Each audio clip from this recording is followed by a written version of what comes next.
Well, I think we definitely are English, and we feel like very British people. But once you get beyond the point of saying English, yes, but where from in England, it just becomes boring and nonsensical.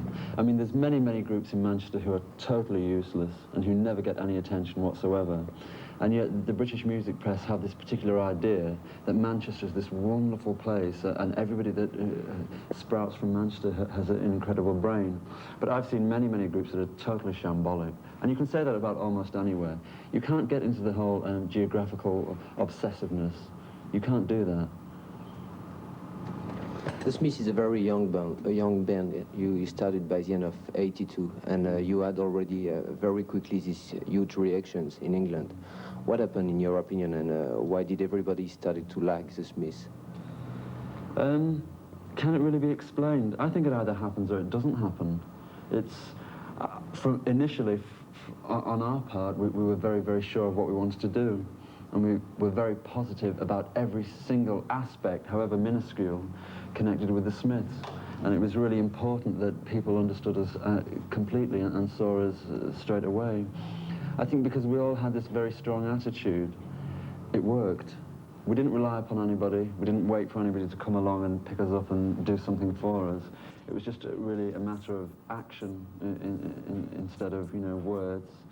So I think also when we first appeared on the British music scene, and all the elements that make up the Smiths and make up our music and the way we present ourselves seem to totally contradict the norm in the British music charts and the way things tended to be sliding.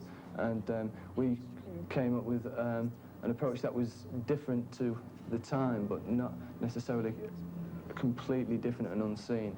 And that was just to be four individuals, but joining together in a collaboration. And what is the outcome of it is just presented very, very naturally, which was something that had been lacking for a long time in the British music scene, certainly, because of everything seemed very preconceived and pretentious. So yeah. I think we just came around at the time when everybody had just had enough of people wearing silly costumes and playing kind of 8 synthesizers, and that's it. There is already something in common in your young career. It is covers, singles, and the LP. So what about all these guys on the cover?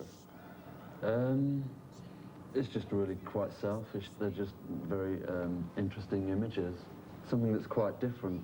It wouldn't really be enough just to have the usual type of artistry on record sleeves, because almost everything seems to have been done, and it had to be really quite different for the Smiths in one way or another. And when I thought of groups, especially in the 1970s, who constantly used female images, who constantly used naked women, and it was never held in question, it was just there, and this is rock and roll, but of course it's not. It had to be quite different, and it crossed my mind that male images had never ever been used for one reason or another, when rock and roll is obviously quite traditionally a very male sphere. So I thought it was time that they were, but not in a way that would exploit them, exploit the male body, for instance, in much the way that the female body is always exploited, whether clothed or not. So it had to be something quite different, and it was quite a risk, but it's worked. Yeah, but you made a choice between Jean Marais and Clint Eastwood, for example. Oh, most definitely. And I shouldn't have to explain why.